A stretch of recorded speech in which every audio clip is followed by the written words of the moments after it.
Hello guys, welcome to our channel. आज हम class 11th के बायोलॉजी का chapter number 12 respiration in plant start करने जा रहे हैं।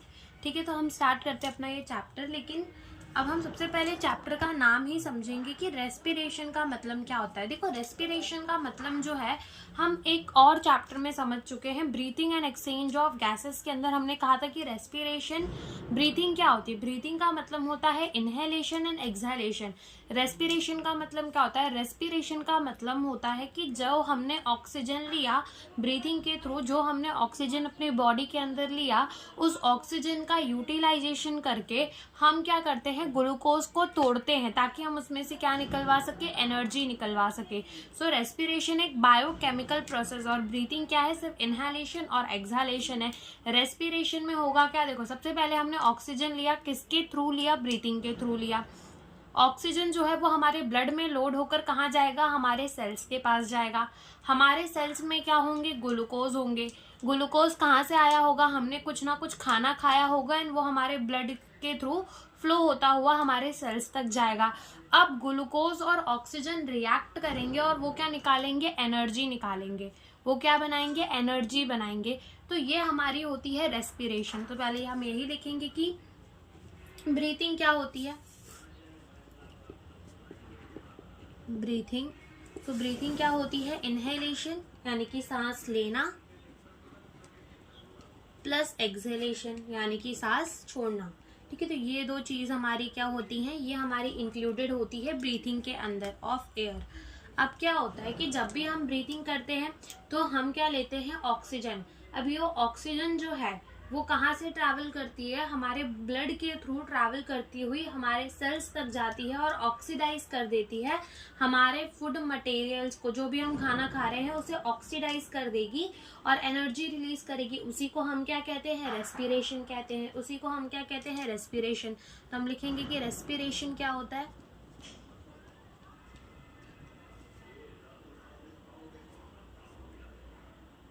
Partial oxidation of glucose in presence of oxygen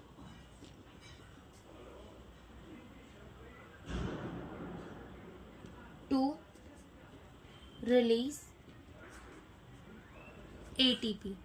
ठीक है, टू रिलीज द ATP।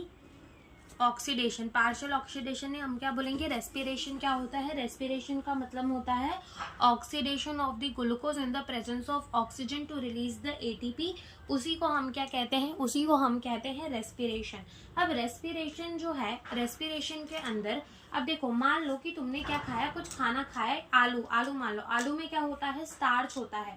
ठीक है, स्टार्च होता है, आलू के अंदर क्या होता है, स्टार्च होता है। अब मान लो तुमने आलू खाया तो उस आलू की स्टार्च की क्या होगी, हाइड्रोलिसिस होगी तुम्हारे बॉडी में। अब जब उसकी हाइड्रोलिसिस होगी तो क्या निकलेंगे, ग्लूकोज निकलेंगे। और ग्लूकोज जो है वो ऑक्सीडाइज होगा। ग्लूकोज जो है वो ऑक्सीडाइज होगा और ऑक्सीडाइज होकर वो क्या बनाएगा, हमारा CO2 बनाएगा, H2O बनाएगा और एनर्जी बनाएगा। ठीक है, कुछ एनर्जी तो है वो गुम हो जाएगी एज अ हीट, यानी कि हमें मिलेगी नहीं, और जो बाकी की एनर्जी है वो ट्रैप हो जाएगी एज ATP। ATP क्या होती है, हमारी energy currency of the cell, जो कि यूज होगी फर्दर जब भी हमें एनर्जी की नीड होगी। तो पहले हम यही लिखेंगे कि मान लेते हैं कि हमने क्या खाया, आलू पराठा। ठीक है, ये हमने खा लिया।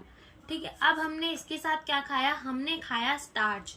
अब इस स्टार्च की क्या होगी, इस स्टार्च की होगी हाइड्रोलिसिस, यानी कि हमारा ये जो स्टार्च है वो क्या होगा, टूटेगा। किसके अंदर टूटेगा, ग्लूकोज के अंदर टूटेगा। ग्लूकोज का फॉर्मूला क्या होता है, C6H12O6। C6H12O6। ठीक है, C6H12O6 ये हमारा क्या होता है, ग्लूकोज होता है। अब ये ग्लूकोज जो है वो क्या होगा, हमारा ऑक्सीडाइज होगा। ऑक्सीडाइज होगा, ऑक्सीडाइज। देखो, ऑक्सीडेशन का मतलब क्या होता है, ऑक्सीडेशन का मतलब होता है एडिशन ऑफ द ऑक्सीजन, या फिर हम कह ले removal of the hydrogen. Oxidation का मतलब ही क्या होता है, या तो हम ऑक्सीजन को ऐड कर दे या तो हम हाइड्रोजन को रिमूव कर दे, तो इसका मतलब होता है ऑक्सीडेशन। अब इस ग्लूकोज को ना ऑक्सीडाइज कर क्या बना दिया जाता है, CO2 प्लस H2O और प्लस इसमें क्या निकलती है हमारी एनर्जी, क्या निकलती है एनर्जी। ठीक है। एक अगर हम ह्यूमन के अंदर देखें तो यही पाथवे चल रहा होता है कि हाइड्रोलिसिस हुई, ग्लूकोज का ऑक्सीडेशन हुआ और हमें CO2 H2O और क्या मिल गई, एनर्जी मिल गई। ठीक है। तो अब क्या होगा कि अगर तुम देखो तो यहाँ पर 6 कार्बन थे। ठीक है। तो कार्बन में हमने ऑक्सीजन को ऐड कर दिया, यहाँ पे बनते भी 6 O2 ही है, 6 CO2 ही बनता है। ठीक है। तो यहाँ पर क्या होता है, 6 CO2 ही बनता है। तो यहाँ पर हमने कार्बन पे ऑक्सीजन ऐड कर दिया, बिल्कुल ऐड कर दिया। क्या हमने ग्लूकोज से हाइड्रोजन निकाल दिए, बिल्कुल निकाल दिए। तो क्या हमने ग्लूकोज की ऑक्सीडेशन कर दी, बिल्कुल कर दी। तो यहाँ पर ये जो एनर्जी निकलती है तो कुछ तो लॉस्ट हो जाती है एज अ हीट। तो हम लिखेंगे कि some energy lost as heat, की कुछ एनर्जी जो है वो हमारी हीट की तरह क्या हो जाती है, लॉस हो जाती है। लेकिन जो बाकी की रेस्ट एनर्जी होती है, यानी कि जो हमारी बाकी की एनर्जी बची हुई होती है वो ट्रैप हो जाती है एज ATP। ठीक है। जो कि फर्दर हम यूज कर सकते हैं whenever we need the energy. हमारी ATP जो है वो टूटती है ADP और PI में और हमें हमारी एनर्जी जो है वो मिल जाती है। ठीक है। तो यही हम लिखेंगे कि rest energy trapped as ATP। जो हमारी रेस्ट एनर्जी है वो क्या होती है, ट्रैप हो जाती है एज ATP। ठीक है। ATP में ट्रैप हो जाती है so that it can be used further. ठीक है। ये किसमें हमें फर्दर बाद में हमें जो है वो काम आती है। ठीक है। तो ये हमारा क्या होता है, ये हमारा होता है रेस्पिरेशन। ये क्या होता है, हमारा रेस्पिरेशन होता है। अब तुम देखो तो ATP की अगर हम बात करें कि व्हाट इज ATP है क्या। ठीक है। हम बात करें ATP की कि ATP है क्या, तो ATP को हम कहते हैं energy currency of the cell. इसका फुल फॉर्म होता है एडिनोसाइन ट्राइफॉस्फेट। क्या फुल फॉर्म होता है हमारे ATP का, फुल फॉर्म होता है एडिनोसिन ट्राइफॉस्फेट। ठीक है। एडिनोसिन ट्राइफॉस्फेट ये हमारा क्या होता है, नाम होता है, फुल फॉर्म होता है किसका, ATP का, दैट इज एडिनोसाइन ट्राइफॉस्फेट। ठीक है। Adenosine triphosphate is the full form of the ATP। तो हमारी ATP का फुल फॉर्म क्या होगा, एडिनोसाइन ट्राइफॉस्फेट। और हम इसको क्या कहते हैं, एनर्जी करेंसी ऑफ सेल। ठीक है। Energy currency of the cell. अब इसको energy currency of the cell क्यों कहते हैं, देखो कभी भी हमें बॉडी के अंदर जहां पे भी एनर्जी की नीड होती है, जैसे कि हमने मसल कॉन्ट्रैक्शन पढ़ा था, तो हमने कहा था कि हमारा क्रॉस ब्रिज जो है वो तो बन जाता है। ठीक है। हमारी ATP टूटती है, ADP और PI के अंदर हेड एनर्जीसाइज हो जाता है और उसके बाद वो जो है हमारे एक्टिन से जुड़ जाता है और स्लाइडिंग और रोटेटिंग वाला जो पार्ट है वो हो जाता है और हमारी क्रॉस ब्रिज तब भी बनी रहती थी। फिर व्हेनेवर ATP अवेलेबल होती थी तो वो क्रॉस ब्रिज जो है वो टूटती थी। यानी कि हमने देखा कि ATP जब टूटी तो हेड में एनर्जी आ गई और उसने क्या कर दिया, क्रॉस ब्रिज बना दिया। ऐसे ही जब भी हमारे बॉडी के अंदर एनर्जी की नीड होती है तो ATP ही सबसे पहले आगे आकर टूटता है ADP और PI के अंदर और हमें एनर्जी देता है। इसलिए हम उसको क्या कह देते हैं, energy currency of the cell. ठीक है। उसे हम क्या कह देते हैं, energy currency of the cell. तो क्यों कह देते हैं कि whenever we need energy, कि जब भी हमें एनर्जी की जरूरत पड़ती है, ATP is broken in ADP plus PI। ठीक है। जब भी हमें एनर्जी की नीड होती है ATP जो है वो टूट जाती है ADP और PI के अंदर। अब जरूरी नहीं कि हमारा ATP ही बनता है, हमारे जो एनर्जी है वो ATP ही, ऐसा जरूरी नहीं होता। ATP के अलावा भी हमारे और एनर्जी वाले जो हैं मॉलिक्यूल वो बनते हैं, जैसे कि हमारा NADH2 हो गया, FADH2 हो गया। तो दिस टाइप ऑफ मॉलिक्यूल, यानी कि ऐसे टाइप के मॉलिक्यूल भी बनते हैं, लेकिन इन्हें हम एनर्जी करेंसी नहीं कहते। तो हम लिखेंगे कि other molecules are also formed like NADH2 and FADH2। ठीक है। ऐसे भी बनते हैं but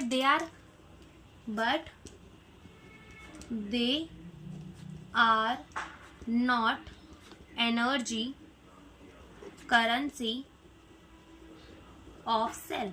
कि अदर हमारे जो है मॉलिक्यूल वो भी बनते हैं लाइक NaDH2 FADH2, बट हम इनको energy currency of the cell नहीं बोलते। ऐसा नहीं कि इनके पास एनर्जी नहीं है, एनर्जी है, लेकिन फिर भी हम इनको energy currency of the cell नहीं कह सकते। क्यों नहीं कह सकते? देखो, ये जो हमारा NaDH2 एंड FADH2 होता है ना, वो एक चेक की तरह होता है कि जैसे अगर चेक में किसी ने अमाउंट लिख कर दिया तो हम क्या जाते हैं बैंक में और उसे जमा करते हैं, देन हमको क्या मिलती है, हमारे नोट मिलते हैं, हमारी रुपीज मिलती है, जिसको हम जाकर आगे चला सकते हैं। ATP is like a cash, ठीक है, जो तुम्हारे हाथ में है तुम उसे डायरेक्टली यूज कर सकते हो। But NaDH2 and FADH2 is like a check, जिसे तुम डायरेक्टली नहीं यूज कर सकते। You need to submit in bank, ठीक है, तुम्हें उसको बैंक में डालना पड़ेगा, ठीक है, बैंक में जाके जमा करना पड़ेगा और तब वो जाकर तुम्हें कैश मिलेगा and then you can use, ठीक है। तो लाइक जो हमारा NaDH2 एंड FADH2 होता है वो भी कुछ इसी प्रकार का होता है। यानी कि जो हमारा NaDH2 है ना, NaDH2 और FADH2, ठीक है, FADH2, तो इनको भी कहाँ जाना पड़ता है, बैंक में जाना पड़ता है। और ये बैंक जो है ना, कुछ हमारे स्टेप्स होते हैं जो कि हम आगे पढ़ेंगे। ये होते हैं हमारे इलेक्ट्रॉन ट्रांसपोर्ट सिस्टम, और ये बैंक क्या होता है ये भी हम लिख ही देते हैं, ETS, यानी कि इलेक्ट्रॉन ट्रांसपोर्ट सिस्टम, ठीक है। इस इलेक्ट्रॉन ट्रांसपोर्ट सिस्टम में जाने के बाद हमारा जो NaDH2 है और हमारा जो FADH2 है वो कन्वर्ट होते हैं ATP के अंदर। अब अगर तुम एक NaDH2 को इलेक्ट्रॉन ट्रांसपोर्ट सिस्टम, आगे हम पढ़ेंगे उसे, तो अगर तुम एक NaDH2 को इलेक्ट्रॉन ट्रांसपोर्ट सिस्टम के अंदर भेजोगे, यानी कि बैंक के अंदर भेजोगे, तो वहां से हमें मिलेंगी कितनी ATP? 3 ATP। कितनी ATP मिलेगी हमें? वहां पर 3 ATP मिलेगी। कब? जब हम अपने एक NaDH2 को बैंक में भेजेंगे तो कितनी ATP मिलेगी? 3 ATP। और ऐसे ही जब हम अपने एक FADH2 को बैंक के अंदर भेजेंगे, यानी कि इलेक्ट्रॉन ट्रांसपोर्ट सिस्टम के अंदर भेजेंगे, तो हमें कितनी ATP मिलेगी? 2 ATP। अब ये ATP बन गई, now you can use it, ठीक है। तुम अब इसे यूज कर सकते हो एनर्जी, जहां पे भी कभी भी तुम्हें जरूरत है एनर्जी की, तो तुम अब ATP को यूज कर सकते हो। इसीलिए ATP को क्या कहा जाता है? Energy currency of the cell. और NaDH2 एंड FADH2 को एनर्जी करेंसी नहीं कहा जाता। क्यों? क्योंकि उनको इलेक्ट्रॉन ट्रांसपोर्ट सिस्टम के अंदर जाना पड़ता है और बाद में वो ATP के अंदर कन्वर्ट होते हैं। तो ये बात यहाँ पे याद रखनी है कि हमारा जो NaDH2 है, FADH2 है, उसका बैंक क्या है? इलेक्ट्रॉन ट्रांसपोर्ट सिस्टम है, ठीक है। और साथ ही साथ जब एक NaDH2 को हम डालते हैं इलेक्ट्रॉन ट्रांसपोर्ट सिस्टम के अंदर तो कितनी ATP बनती है? 3 ATP। जब एक FADH2 को इलेक्ट्रॉन ट्रांसपोर्ट सिस्टम के अंदर डालते हैं तो कितनी ATP मिलती है? 2 ATP हमें जो है वो मिलती है, ठीक है। तो ये बात हो गई। उसके बाद हम जब देखते हैं कि रेस्पिरेशन, अब देखो एक पूरे के पूरे ग्लूकोज को जब हम ऑक्सीडाइज करते हैं ना, तो हमें मिलती है ATP, ठीक है। हमें अच्छी खासी ATP मिलती है जब हम ग्लूकोज के मॉलिक्यूल को ऑक्सीडाइज करते हैं, और बहुत सारी एनर्जी मिलती है हमें।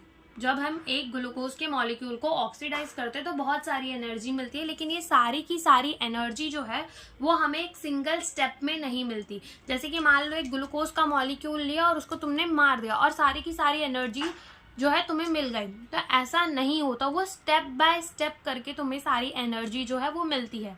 ऐसा क्यों होता है कि स्टेप बाय स्टेप करके ही एनर्जी मिलती है और एक बार में पूरा ग्लूकोज हमारा ऑक्सीडाइज नहीं हो जाता, वो स्टेप बाय स्टेप करके ऑक्सीडाइज होता है, ठीक है। तो ये बात हम पहले लिखते हैं कि हमारे रेस्पिरेशन के अंदर, इन रेस्पिरेशन हमारे रेस्पिरेशन में, इन रेस्पिरेशन क्या होता है? Energy release in small step, यानी कि जो एनर्जी है रिलीज इन स्मॉल स्टेप की जो एनर्जी है वो हमें छोटे छोटे स्टेप्स के अंदर मिलती है, ठीक है, इन स्मॉल स्टेप। अब ऐसा क्यों नहीं होता कि हमारा ग्लूकोज जो है एक ही बार में उसके अंदर जितनी भी एनर्जी है सारी निकाल के दे दे? एक ही बार में क्यों नहीं दे देता? पहली बात तो ये कि उसे झेलना मुश्किल हो जाएगा। जब एक ही साथ इतनी सारी ATP बनेंगी तो उसे स्टोर कहाँ करेंगे, उसे रखेंगे कहाँ, उसको संभालेंगे कैसे? पहला कारण तो ये हो जाता है, ठीक है। जैसे तुम एग्जाम्पल में ले लो कि मान लो तुम्हारे पास एक चॉकलेट का डब्बा है, ठीक है, और तुमने क्या किया? पूरे के पूरे चॉकलेट्स एक साथ निकाल के नीचे जमीन में डाल दी। अब तुम्हारे 3-4 दोस्त है तो वो क्या करेंगे? पूरे के पूरे तुम्हारे ले जाएंगे और तुम्हारे पास कितनी कम चॉकलेट बचेंगी, ठीक है। ऐसे ही जब ATP बनेंगी इतना जल्दी जल्दी तो वो वेस्ट भी होंगी। कुछ एनर्जी के फॉर्म में हमारी एनर्जी कुछ हीट के फॉर्म में हमारी एनर्जी निकल जाएगी और कुछ ही ATP मिल पाएंगी, जितनी हमें चाहिए थी उतनी ATP नहीं मिल पाएंगी। दूसरी बात, तुम फटाफट से सारी चॉकलेट उठा भी नहीं पाओगे। वैसे ही तो एटीपी जो है वो धीरे धीरे स्टेप्स में निकलती है, ठीक है। जो स्टेप्स हम पढ़ेंगे कि पहले होती है ग्लाइकोलिसिस, ठीक है। ग्लाइकोलिसिस में हमें कुछ एटीपी मिलती है, ठीक है। ये स्टेप्स है रेस्पिरेशन के। तो ग्लाइकोलिसिस होती है, तो ग्लाइकोलिसिस में हमें कुछ एटीपी मिलती है। उसके बाद हमारी होती है लिंक रिएक्शन, फिर उसके बाद हमारी चलती है tricarboxylic acid cycle, and then हम जाते हैं इलेक्ट्रॉन ट्रांसपोर्ट सिस्टम में, और वहां पे हमें हमारी एटीपी जो है वो सारी मिल जाती है, ठीक है। बीच में जो हमारा ग्लाइकोलिसिस चलता है, इलेक्ट्रॉन जो हमारा ट्राई कार्बोक्सिलिक एसिड साइकिल चलता है, वहां पर हमें NADH2 FADH2 ये सारी चीजें भी मिलती है। फिर हम इलेक्ट्रॉन ट्रांसपोर्ट सिस्टम के अंदर जाकर इन NADH2 FADH2 को कन्वर्ट करवा लेते हैं ATP के अंदर। तो ये ATP जो है सिंगल स्टेप्स में नहीं मिलती, वो धीरे धीरे छोटे छोटे स्मॉल स्मॉल से स्टेप में मिलती है, ठीक है। तो यही बात हम यहाँ पे और लिख देते हैं कि नो एनर्जी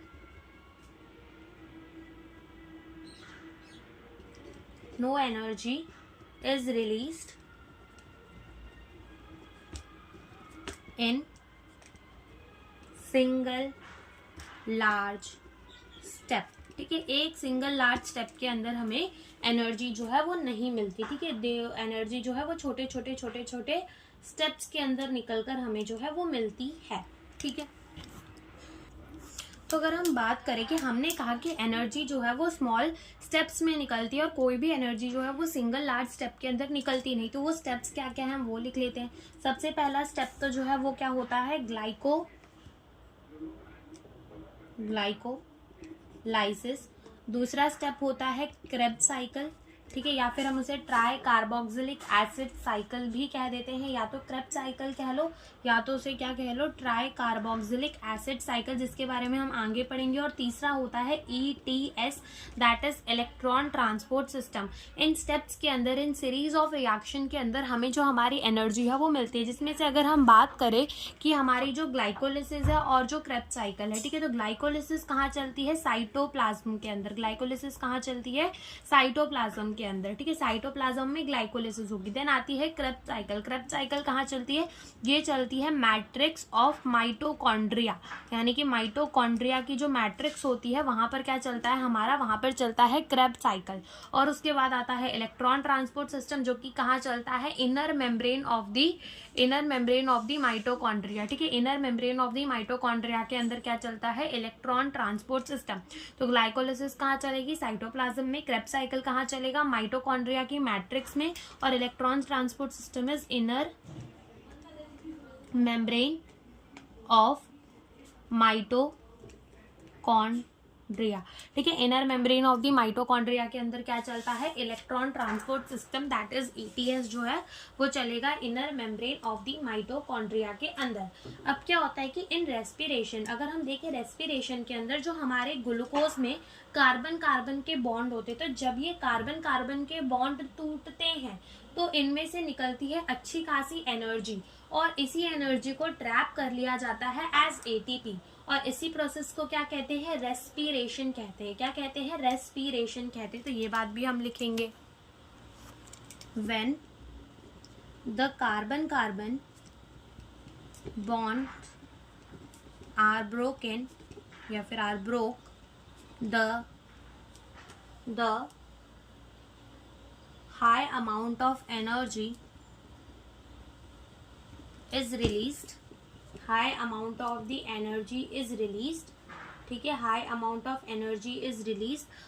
और इसी एनर्जी जो रिलीज होती है, ठीक है, इसी को हम क्या कहते हैं कि when the carbon carbon bond are broken, ठीक है, the high amount of energy is released and this is known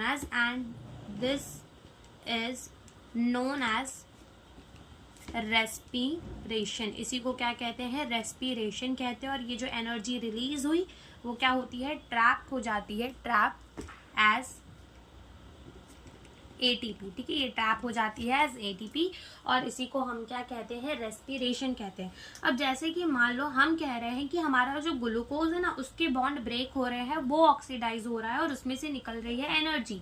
तो रेस्पिरेटरी सबस्ट्रेट क्या होता है, रेस्पिरेटरी सबस्ट्रेट वो होता है जिसका ऑक्सीडेशन हो रहा हो, ठीक है, तो उसे हम क्या कहते हैं, रेस्पिरेटरी सबस्ट्रेट कहते हैं। और सबसे फेवर्ड रेस्पिरेटरी सब्सटेंस, यानी कि सबसे फेवरेट रेस्पिरेटरी सबस्ट्रेट क्या होता है, ग्लूकोज ही होता है, ठीक है। उसके बाद अगर हम देखें तो प्रोटीन भी, फैट भी और हमारे कुछ ऑर्गेनिक एसिड्स भी जो है वो रेस्पिरेटरी सबस्ट्रेट की तरह काम आ सकते हैं हमारे कुछ प्लांट्स के अंदर, ठीक है। The compound that are oxidize, उसी को हम क्या कहेंगे, respiratory substrate. The compound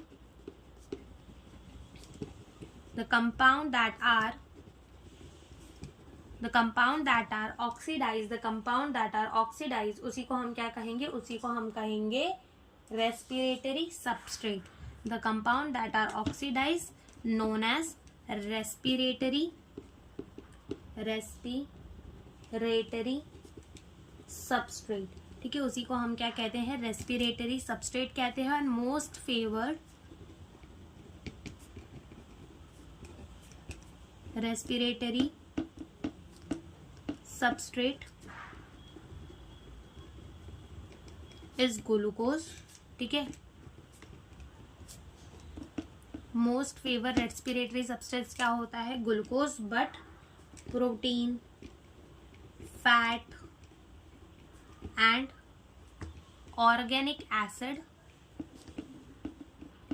can be used, इन्हें भी जो है सेल्स जो है वो यूज कर सकते हैं, प्लांट जो है वो यूज कर सकते हैं। जरूरी नहीं कि ग्लूकोज ही चाहिए, ठीक है, जरूरी नहीं कि ग्लूकोज ही चाहिए, वो इसे भी जो है यूज कर सकते हैं, ठीक है। तो ये हमारा क्या हो गया, ये हमारा हो गया कि हमारा रेस्पिरेटरी सबस्ट्रेट क्या होता है, ठीक है। ये हमने क्या पढ़ लिया कि हमारा रेस्पिरेटरी सबस्ट्रेट होता क्या है। हम बात करेंगे टाइप ऑफ ऑक्सीडेशन की, यानी कि हमने कहा कि हमारे जब कार्बन कार्बन के बॉन्ड टूट रहे हैं, यानी कि उसकी क्या हो रही है, ऑक्सीडेशन हो रही है, और हमें उससे मिलेगी क्या, एनर्जी। अब हमारे पास दो टाइप के क्या होते हैं, दो टाइप के हमारे पास होते हैं ऑक्सीडेशन। एक होता है कंप्लीट ऑक्सीडेशन और एक होता है इनकम्प्लीट ऑक्सीडेशन। तो हम यही देखेंगे सबसे पहले कंप्लीट ऑक्सीडेशन क्या होता है, कंप्लीट ऑक्सीडेशन, और यहाँ साइड हम देख लेंगे इनकम्प्लीट ऑक्सीडेशन क्या होता है। इनकम्प्लीट ऑक्सीडेशन, तो अगर हम बात करें कंप्लीट ऑक्सीडेशन की ना, तो यहाँ पर जितने भी कार्बन कार्बन बॉन्ड है वो टूट जाते हैं टू रिलीज द एनर्जी, यानी कि एक भी कार्बन कार्बन का बॉन्ड जो है वो बचता नहीं है। तो हम लिखेंगे कि all carbon carbon bond are broke या फिर break to release energy. All carbon carbon bond are break to release the energy, ठीक है। जैसे कि मान लो ये हमने क्या बना दिया, 1 2 3 4 5 और ये 6, 1 2 3 4 5 6। अब मान लो ये हमने क्या बना दिया, ग्लूकोज बना दिया, और ये जो हमने गोल बनाया है वो क्या है, कार्बन है। अब क्या होगा, अगर इसकी कंप्लीट ऑक्सीडेशन होगी तो सारे कार्बन कार्बन के जो एटम है वो क्या हो जाएंगे, एक दूसरे से अलग हो जाएंगे, और सारे जो कार्बन कार्बन बॉन्ड है वो भी क्या हो जाएगा, टूट जाएगा, ठीक है। तो ये हमारे सारे कार्बन कार्बन के बॉन्ड टूट गए, और इसमें साथ ही साथ क्या मिलेगी, एटीपी मिलेगी, और वो भी एटीपी जो है वो अच्छी खासी मिलेगी, यानी कि ज्यादा एटीपी हमें मिल जाएगी, ठीक है। कंप्लीट ऑक्सीडेशन में सारे कार्बन कार्बन के बॉन्ड जो है वो टूट जाते हैं, और ग्लूकोज के एक एक मॉलिक्यूल, यानी जो भी हमारा रेस्पिरेटरी सबस्ट्रेट हो तो उसके एक भी कार्बन कार्बन के बॉन्ड जो है वो बचते नहीं, उसे हम कहते हैं कंप्लीट ऑक्सीडेशन हुई, और वहां पर हमें एनर्जी जो है वो अच्छी खासी मिलती है। फिर बात आती है किसकी, इनकम्प्लीट ऑक्सीडेशन की। तो यहाँ पर है ना, पूरे कार्बन कार्बन के बॉन्ड टूटते नहीं है। इवन इफ अगर हमारा एक कार्बन कार्बन बॉन्ड भी नहीं टूटा होगा तो भी हम उसे क्या कहेंगे, इनकम्प्लीट ऑक्सीडेशन। तो हम लिखेंगे कि even single carbon carbon bond intact, then we call it incomplete oxidation. फिर हम उससे क्या बोलेंगे, इनकम्प्लीट ऑक्सीडेशन बोलेंगे, इवन इफ अगर हमारा एक भी कार्बन कार्बन का बॉन्ड जो है वो इंटैक्ट रहेगा। अगेन मान लो ये हम क्या बना रहे हैं, ग्लूकोज, ठीक है। और अब मान लो कि हमारा ग्लूकोज जो है ना वो कुछ इस प्रकार से टूटा है,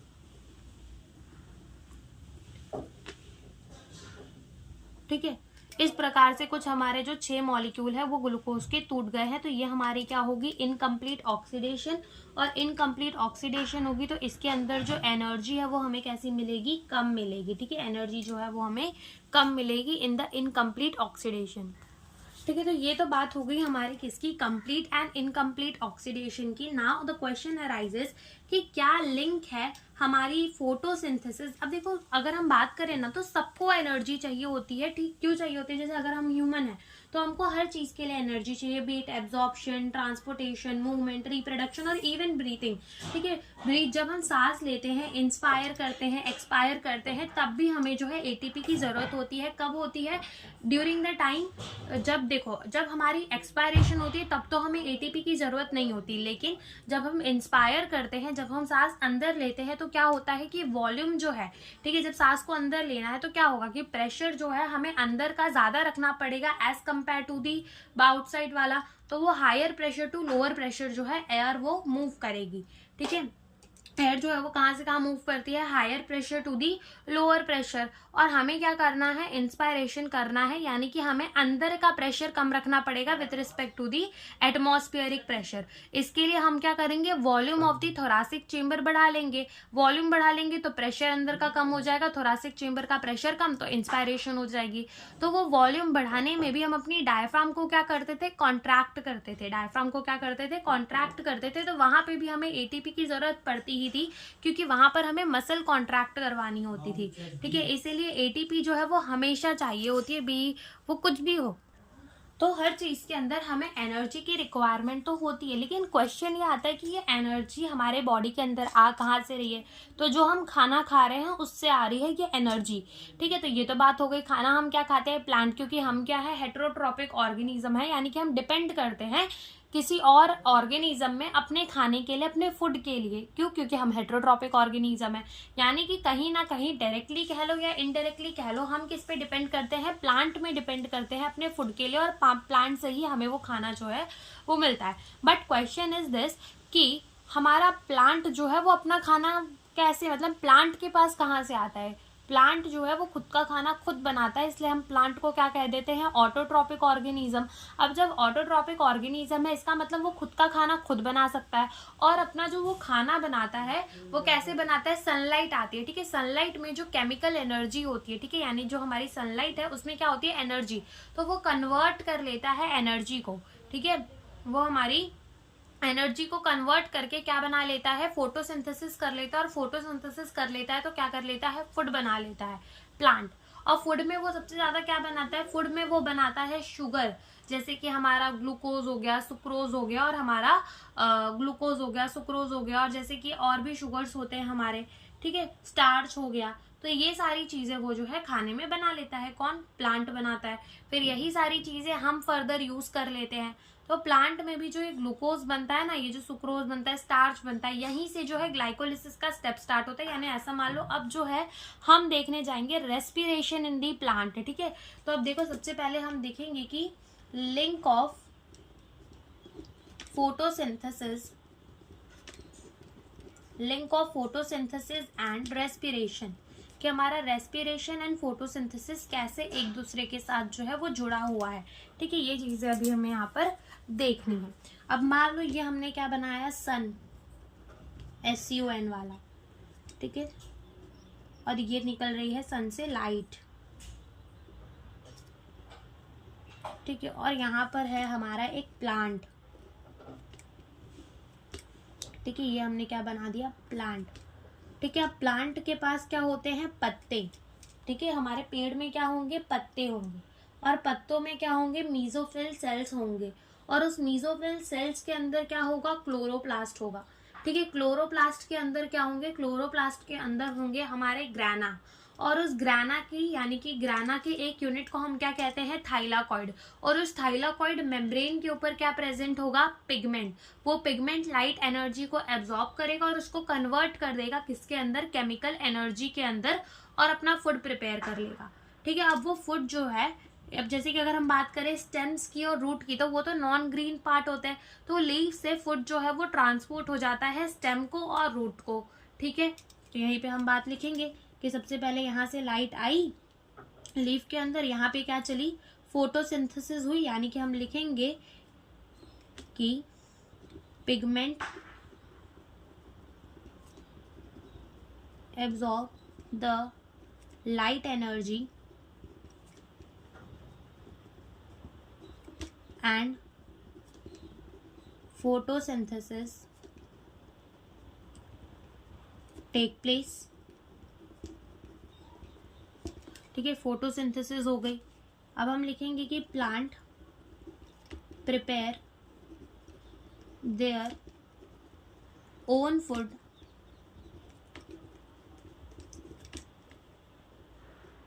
therefore plant known as autotroph, यानी कि जो खुद का खाना खुद बना लेता है उसी को हम क्या कह देते हैं, उसी को हम कह देते हैं ऑटोट्रॉपिक ऑर्गेनिज्म। ठीक है, तो ये भी क्या है, ऑटोट्रॉप है, यानी कि खुद का खाना जो है वो खुद बनाता है। ठीक है, तो plant prepare their own food through therefore plant को हम क्या कहते हैं, ऑटोट्रॉप कहते हैं। ठीक है, तो ऑटोट्रॉप कहते तो है, लेकिन ये अपने खाने में क्या बनाता है, यूजुअली सिंथेसाइज शुगर। ठीक है, ज़्यादा से ज़्यादा ये क्या बनाता है, शुगर, लाइक जैसे कि हमारा ग्लूकोज हो गया, ठीक है, जैसे कि सुक्रोज हो गया, जैसे कि स्टार्च हो गया। तो ये ज़्यादा से ज़्यादा क्या बनाता है, शुगर बनाता है, ज़्यादा से ज़्यादा क्या बनाएगा, शुगर बनाएगा। अब मान लो कि इसको किसने खा लिया, किसी गोट ने खा लिया। ठीक है, ग्रेटेस्ट ऑफ ऑल टाइम नहीं, गोट यानी कि बकरी। ठीक है, तो बकरी ने इसको खा लिया, तो वो एनर्जी कहाँ चली गई, बकरी के अंदर। और बकरी क्या थी, यहाँ पर हर्बीवोर थी। क्या थी, हर्बीवोर, यानी जो घास फूस खाते हैं हम उनको क्या कह देते हैं, हम उनको कह देते हैं हर्बीवोर। ठीक है, लेकिन है तो ये भी क्या, एक हेट्रोट्रॉपिक ऑर्गेनिज्म, यानी कि जो डिपेंड कर रहा है प्लांट के ऊपर अपने फूड के लिए। ठीक है, प्लांट पे डिपेंड कर रहा है अपने फूड के लिए, तो ये भी क्या है, एक टाइप ऑफ हेट्रोट्रॉपिक ऑर्गेनिज्म है, लेकिन हम इसे क्या कहेंगे, हर्बीवोर कहेंगे। ठीक है, अब इस हर्बीवोर को ही कौन खा लेगा, हमारा लायन खा लेगा। तो ये हमारा क्या हो गया, कार्निवोर हो गया। यानी कि जो एनिमल है वो डायरेक्टली और इनडायरेक्टली किस पे डिपेंड करता है, प्लांट पे ही डिपेंड करता है अपने फूड के लिए। तो ये लिंक है फोटोसिंथेसिस एंड रेस्पिरेशन की।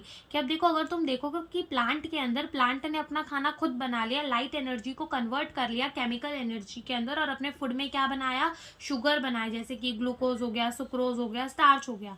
ठीक है, अब ये ग्लूकोज हमें मिल चुका है, अब तुम ध्यान दो, तो ग्लूकोज हमें मिल चुका है। और अभी तक हम रेस्पिरेशन के लिए क्या बोल रहे थे, ग्लूकोज की ऑक्सीडेशन करेंगे, उसके बॉन्ड को ब्रेक करेंगे, तब एनर्जी मिलेगी। ग्लूकोज को हम उसका ऑक्सीडेशन कर देंगे, स्मॉल स्मॉल स्टेप्स के अंदर करेंगे, ग्लाइकोलिसिस करेंगे, क्रेब्स साइकिल करेंगे, इलेक्ट्रॉन ट्रांसपोर्ट सिस्टम। तो अब ग्लूकोज आ चुका है, तो अब रेस्पिरेशन स्टार्ट हो सकती है। ठीक है, ग्लूकोज आ चुका है, तो अब रेस्पिरेशन भी स्टार्ट हो सकती है। तो यहीं से हमें रेस्पिरेशन की एक लिंक मिल गई कि हाँ भाई, फोटोसिंथेसिस में बना ग्लूकोज, और ग्लूकोज से अब करेंगे आगे चलकर रेस्पिरेशन। ठीक है, तो आगे हम अब पढ़ेंगे किसे, रेस्पिरेशन को, लेकिन उससे पहले हम पढ़ेंगे कि डू प्लांट ब्रीथ। ठीक है, हम देखेंगे कि क्या प्लांट भी ब्रीथ करते हैं। क्वेश्चन आता है कि डू प्लांट ब्रीथ, कि प्लांट भी जो है वो सांस लेते हैं, प्लांट भी जो है वो ब्रीथ करते हैं।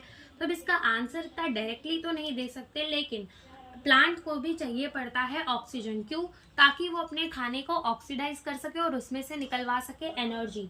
ठीक है, तो प्लांट को भी तो क्या चाहिए पड़ता है, ऑक्सीजन चाहिए पड़ता है। ठीक है, ऑक्सीजन तो प्लांट को चाहिए पड़ता है, तो हम लिखेंगे कि plant also need oxygen to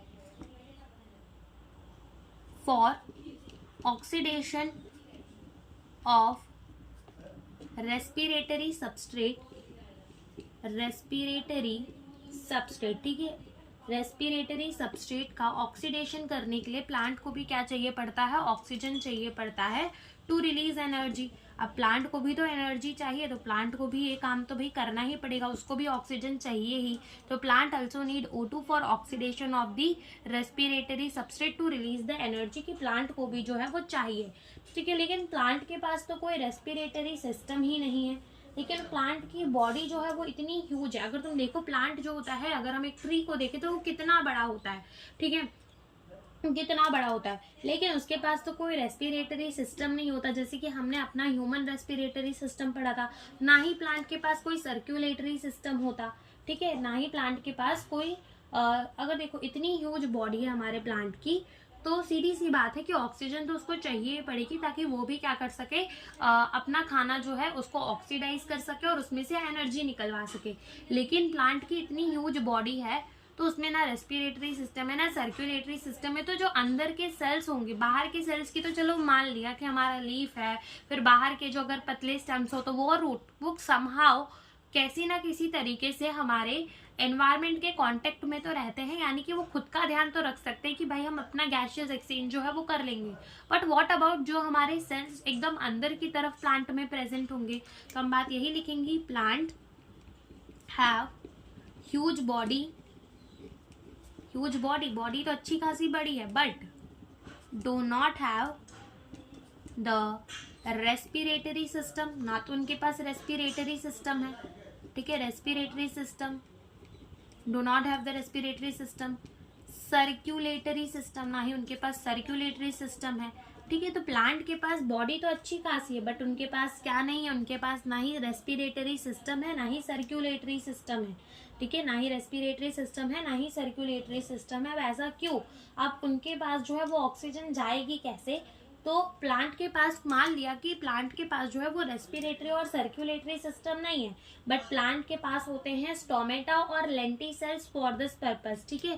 तो हम लिखेंगे कि दे हैव स्टोमेटा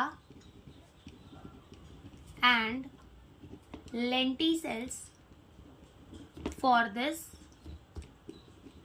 पर्पस, ठीक है। उनके पास क्या होता है, स्टोमेटा होता है, और क्या होते हैं, लेंटिसेल्स। अब स्टोमेटा के बारे में तो हम anatomy of the flowering plant के अंदर पढ़ ही चुके हैं, और लेंटिसेल्स जो होते हैं वो कुछ लेंस जैसे सेल होते हैं, ठीक है। 1% जो है ये भी हेल्प करते हैं ऑक्सीजन को पहुंचाने में, और हमारे स्टोमेटा कितना हेल्प करते हैं, 99% हेल्प करते हैं, ठीक है। तो प्लांट के पास होते हैं स्टोमेटा और लेंटिसेल्स ये काम करने के लिए। प्लांट के पास तो क्या होता है, स्टोमेटा होता है और लेंटिसेल्स होता है। अब बात आती है कि अंदर के सेल्स का क्या, ठीक है, अंदर के सेल्स का क्या। तो सबसे पहली बात तो ये हो जाती है कि जो हमारा ईच प्लांट का पार्ट होता है, दैट इज लीफ हो गया, स्टेम हो गए, रूट हो गए, तो वो खुद का ध्यान खुद रख सकते हैं, यानी कि वो अपना गैसेस एक्सचेंज खुद कर सकते हैं। क्यों? क्योंकि वो समहाउ क्या रहते हैं, हमारे एनवायरमेंट के कांटेक्ट में रहते हैं। तो हम लिखेंगे सबसे पहला क्या, कि plant part that is leaf, stem and root are in contact with environment, ठीक है, वो कांटेक्ट में रहते हैं एनवायरमेंट के साथ। They take care of there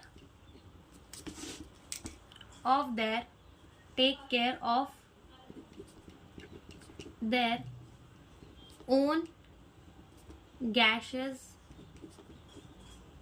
need, ठीक है, वो अपना ध्यान खुद रख सकते हैं। दूसरी रीजन ये होती है कि हमारे प्लांट को ना इतना ज़्यादा ऑक्सीजन नहीं चाहिए पड़ता जितना एनिमल को एक चाहिए पड़ता है, ठीक है। तो यहाँ पे लिखेंगे do not present great demand of oxygen, उनको ज़्यादा ऑक्सीजन नहीं चाहिए पड़ता, ठीक है। तो ये बात हो जाती है दूसरी। और तीसरी बात ये हो जाती है कि जो हमारे अंदर के सेल्स होते हैं, यानी कि जो हमारे बीच के सेल्स होते हैं, वहाँ पर जो है ऑक्सीजन जो है वो जाता तो है, लेकिन कैसे चला जाता है, डिफ्यूजन के थ्रू चला जाता है। और डिफ्यूजन के थ्रू भी जो जाता है ना, तो वो डिफ्यूजन जो है उसको ज़्यादा दूर तक नहीं करनी पड़ती। कैसे वो हम समझते हैं, तो पहले हम लिखेंगे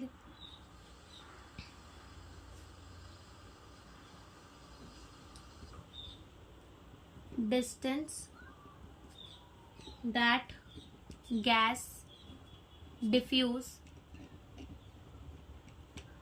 on inner side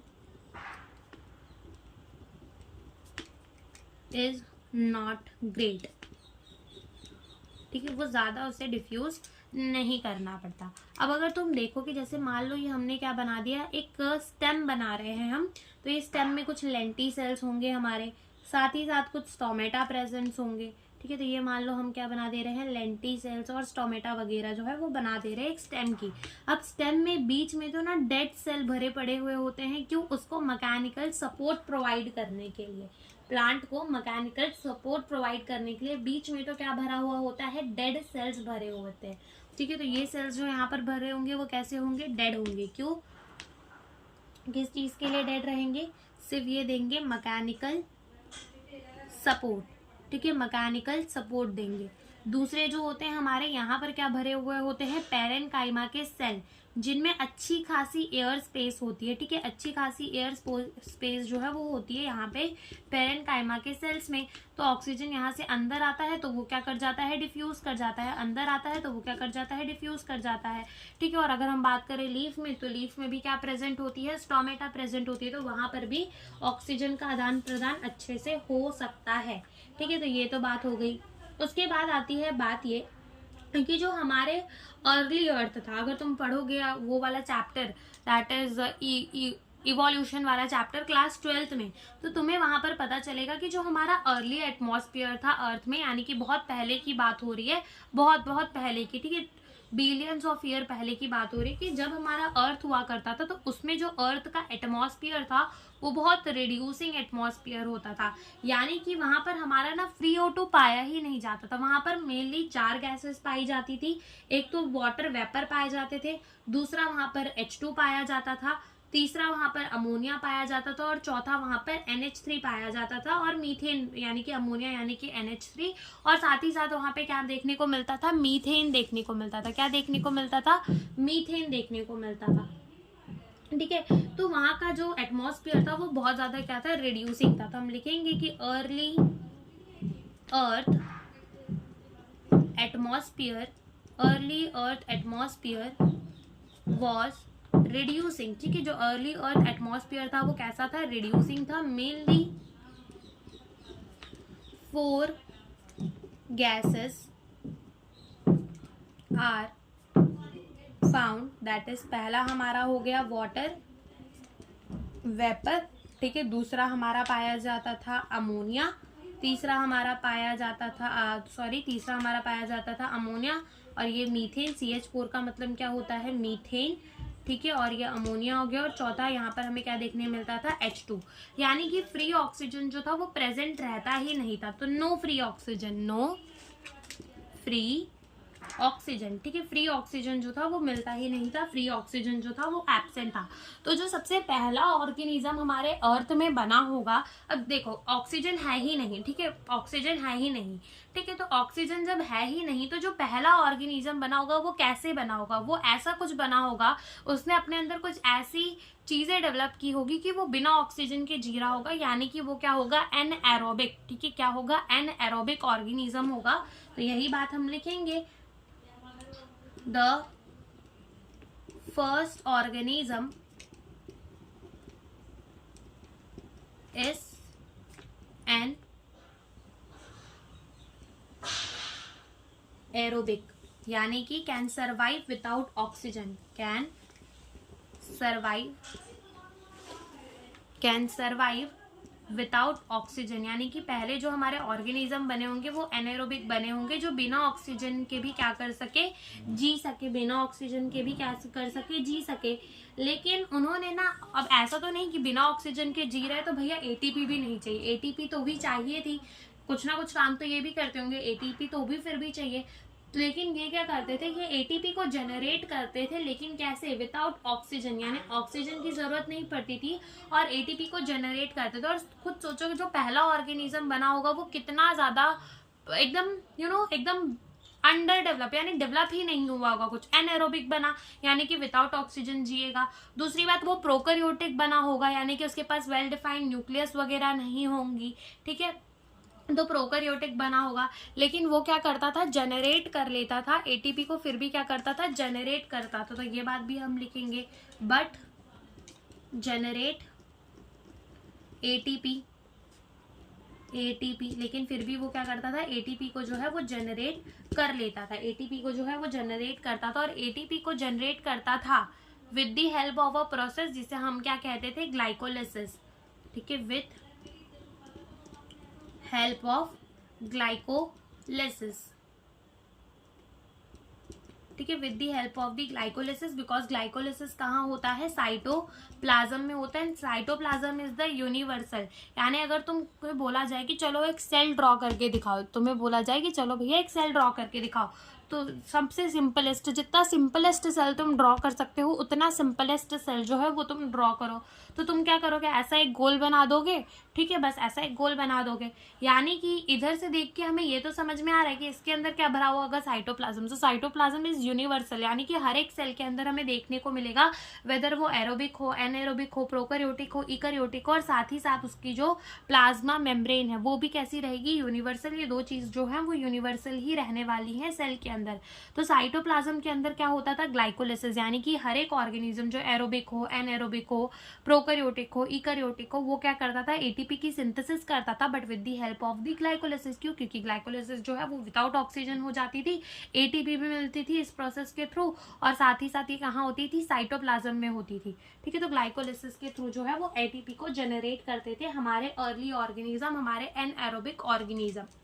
यहीं से हम नेक्स्ट चैप्टर पढ़ेंगे ग्लाइकोलिसिस को, फर्दर हम आगे लेकर जाएंगे और वहीं पर हम ग्लाइकोलिसिस को समझेंगे। सो आज के लिए इतना ही। Thank you for watching the video.